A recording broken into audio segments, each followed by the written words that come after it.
Di mana titik tidak masuk akalnya? Di mana titik tidak masuk akalnya? Aksara film passwordnya. Aku kaya! Hai guys. Aduh, tumben banget dah gue ada mood upload film. Padahal kemarin udah upload loh. Oke, sebelum mulai mari kita sapa dulu para zapnger yang sudah support saya di saweria.com. Ada Selo, Aksara Kartun, Marina, Puan Maharani, dan buat pasukan azapnger yang komentarnya terpopuler. Wah, selamat.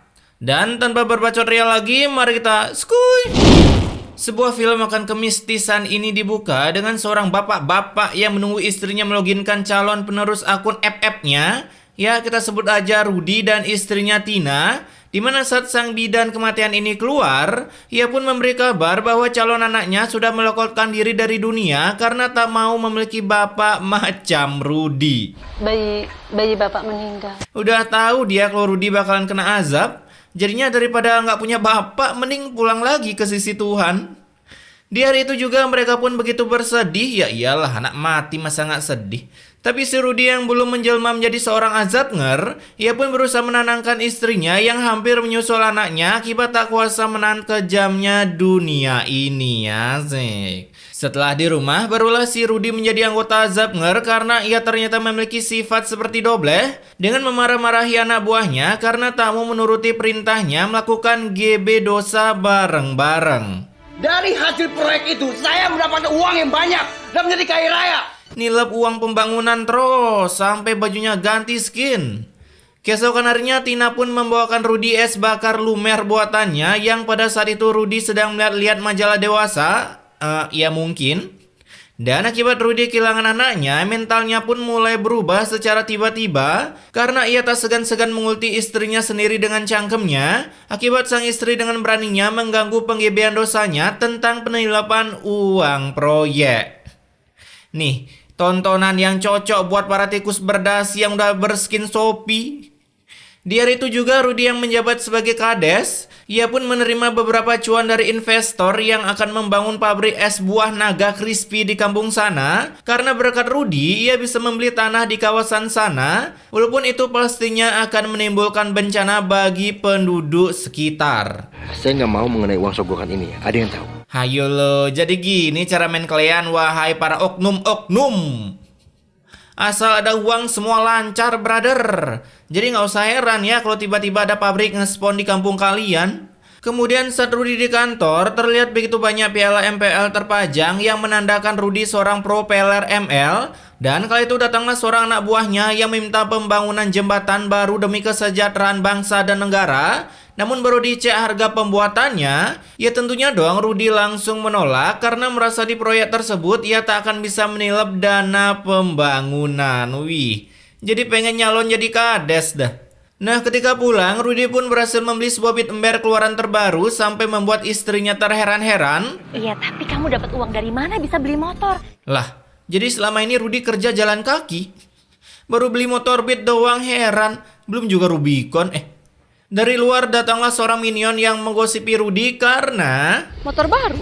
Jangan-jangan dia korupsi. lah, gaji kades pakai beli motor beat ya masih dibilang cukup lah kalau ditabung. Nah, kalau jadi kades pulang-pulang bawa Rubicon atau Lamborghini Aventador, nah itu baru cocok digosipin. Keesokan harinya datanglah para minion ke tempat proyek si Rudy untuk menuntut demo agar tak membangun di sekitaran sana karena takutnya nanti bisa terjadi longsor serta banjir bandang. Bisa kena banjir juga, Mas. Pohon-pohonnya kan nanti pasti ditebangin kan? Lah, pohonnya di mana, guys? Emang agak-agak buta map nih si minion. Kala itu datanglah si investor yang langsung mengulti seluruh para minion di sana. Namun seorang minion yang nampaknya sudah level 15 pun malah balik mengulti si investor. Bubar, pergi. Bapak yang harus pergi dari sini. Ganas sekali minion ini. Nggak segan-segan ngusir orang yang punya tanah.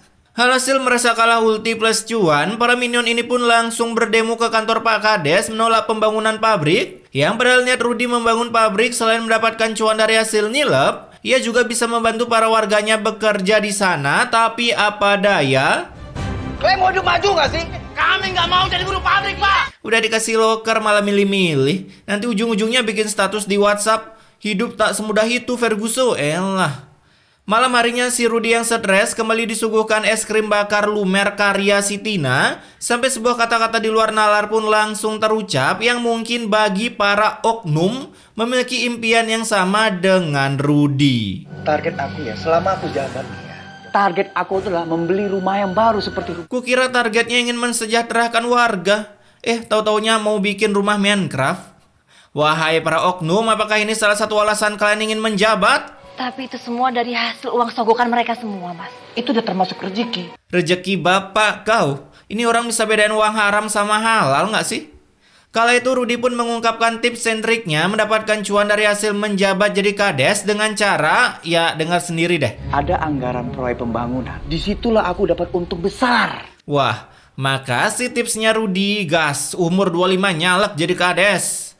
Mendengar tips dari Rudy otomatis membuat Tina emosi, ya walaupun tanpa damage sedikit pun, karena Rudy dengan mudahnya menaklukkan emosi si Tina yang padahal jika di dunia nyata, kita cuy yang harus minta maaf. Nah di malam itu juga mulailah Kak Dita menurunkan secerca hujannya dan akibat hujan ini terjadilah sebuah bencana level 6 di mana tiba-tiba terjadi tanah longsor hingga membuat efek yang begitu dramatis pun harus terjadi. Lah, udah tahu tanah longsor malah AFK di dalam rumah. Alhasil karena kejadian ini banyak warga yang mengalami cedera. Ya ini contohnya. Kakinya seperti ingin standing. Lalu si Rudy yang melihat kekacauan ini, ia pun sempat menyesal. Padahal warga sudah pernah mengingatkan. Tapi aku gak benerin kata mereka. Lah, kok tiba-tiba tobat? Ngedajal lagi dong biar sesuai judul film. Kemudian para korban longsor pun mulai ditransfer ke rumah sakit yang langsung disuguhkan es bakar lumer oleh Tina. Ya hitung-hitung sambil jualan kan?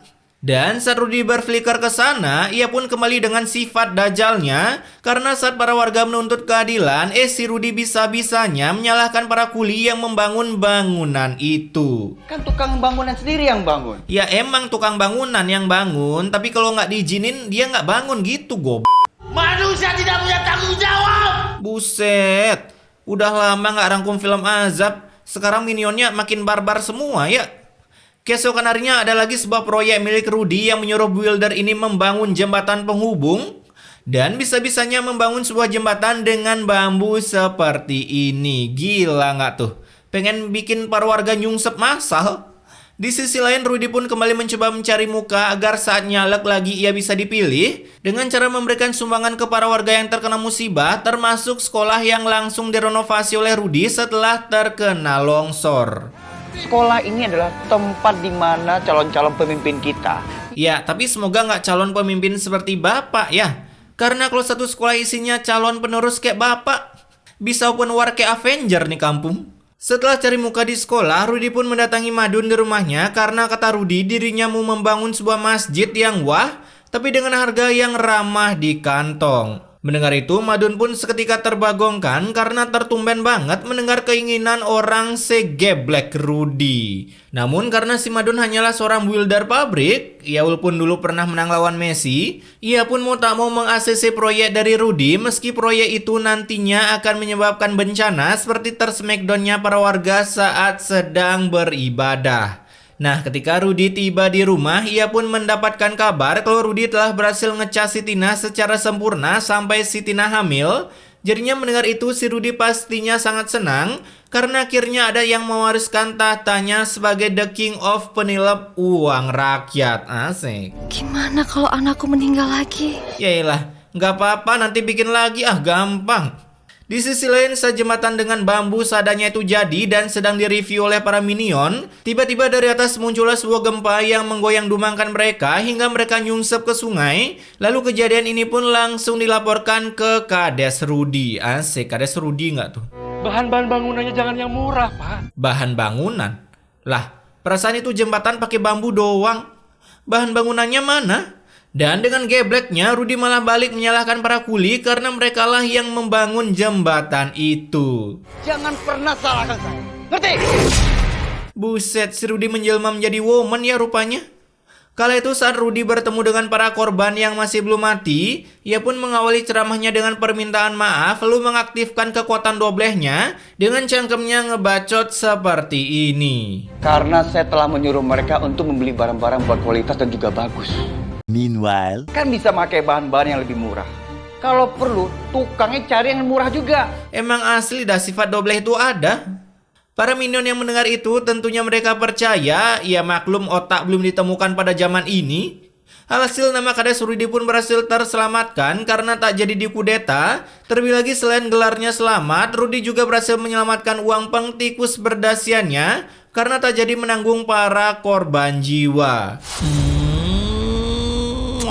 Di sisi lain ada Tina yang sedang berjualan nasi bungkus demi menghidupi calon member FF-nya karena tak mau makan uang babi suaminya. Dan saat berjualan itulah ia baru tahu kalau jembatan yang dibangun menggunakan bambu bekas pembangunan rumah mengalami kehancuran akibat tak kuasa menahan beban para minion beserta dosa-dosanya. Mendengar itu seketika Tina pun OTW ke RS yang masa iya orang meninggal ditaruh di depan meja resepsionis? Kayak ada tempat yang lain aja dah.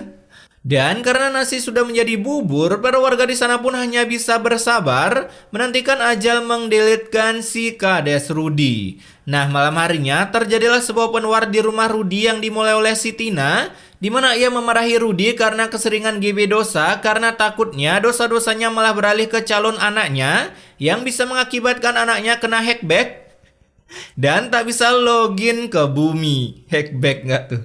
Namun dengan kekuatan uang rakyat, si Rudy pun langsung mengeluarkan senjata pamungkasnya lalu menempelkannya di tangan si Tina, sehingga Tina pun langsung terdiam tak bisa berbicara karena saking groginya menggenggam uang yang sangat banyak. Apalagi jika Tina berani mengungkapkan kebenaran, si Tina akan oleh si Rudy. Kalau kamu berani sama aku, nyawa kamu bakal jadi taruhan. Buset, barbar kali ya Kades kita ini. Di malam itu juga daripada Tina jadi korban pengdeletan si Rudy, ia pun memutuskan menglockoutkan diri dari rumah sehingga saat Rudy baru pulang dari nilep uang rakyat, Rudy pun begitu terkejut mendapatkan sepucuk surat cinta dari Starla yang isinya TTS tingkat dewa sampai membuat Rudy pun auto murka karena otaknya tak kesampaian. Nanti! Auto ingin baku hantam nggak tuh?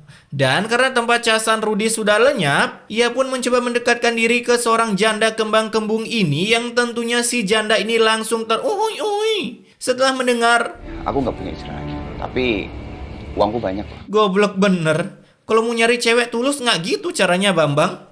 Kala itu tanpa babi bu bebo, si Rudy langsung mengajak janda ini menikah dengan memberinya uang agar cangkemnya tak bisa menolak ajakannya. Mau banget, Pak. Asal berduit gasken. Di sisi lain mulailah para minion bersatu berniat melengsarkan kekuasaan si Rudy setelah mendapatkan data kalau Rudy lah dalang dibalik peristiwa longsor dan jembatan roboh itu. Kita harus segera bertindak. Betul, besok aja kita samperin. Lah, kenapa nggak sekarang aja? Mumpung Rudy lagi indehoi di tempat janda. Kemudian besoknya Rudy pun langsung didemo oleh para ormas minion yang menyuruh Rudy mengundurkan diri jadi Kades. Tapi setelah Rudy mengungkapkan rencananya, Dan saya bakal membangun masjid buat kalian. para minion ini pun seketika terherankan, apalagi dengan beraninya Rudy menantang baywan para minion ini jika memang memiliki nyali. Siapa yang berani undurin saya? Siapa? Sini! Ditantangin diem kan? Emang ini para minion cuman berani rame-rame aja. Udah percis kayak di legenda seluler, datang rame-rame buat dibunuh doang. Kala itu datanglah seorang investor lagi dan tentunya membawa uang yang sangat sedap-dap-dap. Untuk menyogok Rudy, menyuruh para minionnya agar mau pindah dari sana karena tempatnya akan dijadikan sebuah hotel. Loh, kok bisa? Itu kan tanah punya si minion. Namun karena sudah disogok menggunakan kekuatan uang haram, Rudy pun langsung OTW ke TKP membakar rumah warga di siang bolong. Bisa-bisanya nggak ketahuan, jadinya akibat ulti Valir yang diaktifkan, wih real banget cuy apinya. Alhasil karena api yang begitu realistis ini, seorang emak-emak pun harus berpindah alam setelah anaknya menyuruh ibunya mengendus bau tangannya yang bekas Lagian ini emak udah tahu kebakaran bukannya keluar malah AFK di rumah. Di hari itu juga saat melapor ke Pak Kades Rudy, para minion ini pun dihadirkan sosok investor yang katanya mau membeli tanah mereka untuk dijadikan hotel. Ya ilah, jangan maulah mending disewain, ntar bangunannya diambil. Sesat. Namun karena tak ada pilihan lain, para minion ini pun mau tak mau menerima masukan si investor, menjual tanah mereka lalu pergi dari dimensi azab untuk mencari rumah baru jauh-jauh dari bau-bau begundal seperti Rudy. Loh, ini kan si janda yang Rudy ajak nikah kan ya? Kok bisa di sini? Rumahnya ikut dibakar kah? Setelah percakapan kemanuakalan ini, Rudy pun kembali bertemu dengan Madun untuk masalah pembangunan masjid yang kata Rudy begitu lama. Lalu saat mereka masuk ke dalam, Madun pun tiba-tiba mendapatkan sebuah telepon hingga ia harus keluar dari sana karena katanya nggak ada sinyal. Dan sungguh membagongkan setelah Madun keluar, bangunan masjid itu pun tiba-tiba roboh sampai beribu batu bata menyemekdown si Rudy secara barbar. Tapi beruntung kondisi si Rudy belum terfresh bloodkan karena ia masih bisa bernafas. Ya ilah, gue ngarepnya mati padahal biar cepet selesai nih film. Kala itu mereka pun langsung OTW mentransfer Rudy ke puskesmas, di mana di sana detak jantung si Rudy pun sempat berhenti. Jadinya sang dokter berusaha menghidupkannya dengan sebuah setrika uap, hingga akhirnya detak jantung Rudy pun bisa bernafas kembali. Nah, saat sudah sadar, sebuah CGI mistis pun muncul yang tentunya mengalahkan Marvel.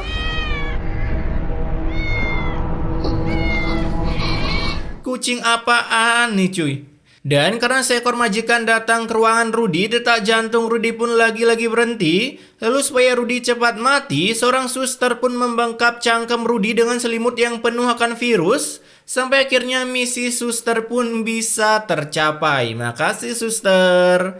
Keesokan harinya mulailah para minion membawa jenazah si beban ke pemakaman. Lalu dari atas sebuah keajaiban alam pun tiba-tiba tercipta. Karena Kadita menciptakan hujan es balok yang tentunya bisa membenjolkan para head-head minion ini. Sehingga mereka pun harus buru-buru menuju makam. Walaupun rute jalannya begitu ekstrim karena saat menyeberangi jembatan, tentunya ini kesempatan para warga untuk berlatah melemparkan keranda si Rudy ke sungai agar Rudy bisa merasakan bagaimana rasanya jatuh dari atas jembatan. Beruntung para minion ini bisa menangkap kembali keranda si beban dan menaikkannya ke daratan. Sementara di sisi lain, Tina pun diberi berita buruk oleh para minion ini kalau suaminya telah wasted. Yang pastinya itu sangat membuatnya gembira tapi pura-pura bersedih. Ya biasalah biar dramatis. Kala itu datanglah si Tina yang menangis karena Rudy tak meninggalkan warisan sama sekali sebelum meninggal. Dan setelah isak tangis yang membullshitkan itu selesai, akhirnya mereka pun bisa sampai di pemakaman dan bisa memakamkan si beban kehidupan tanpa adanya bencana alam. Karena kemungkinan Rudy telah melakukan sogok menyogok di neraka agar dirinya bisa dimakamkan dengan tenang. Wah, ternyata mati nggak bawa uang itu bullshit ya. Buktinya Rudy banyak uang pas mati bisa nombok di neraka. Oke, pesan Immortal Kombatnya di sini, perkayalah diri sebelum bertemu dengan ajal, baik kaya dari hasil uang babi atau halal. Pokoknya bodo amat yang penting kaya, karena Rudy sendiri telah membuktikan jika mau hidup tenang di neraka, maka sogoklah sang pemilik neraka. Enggak, canda. Tapi intinya, stay wak-wak guys.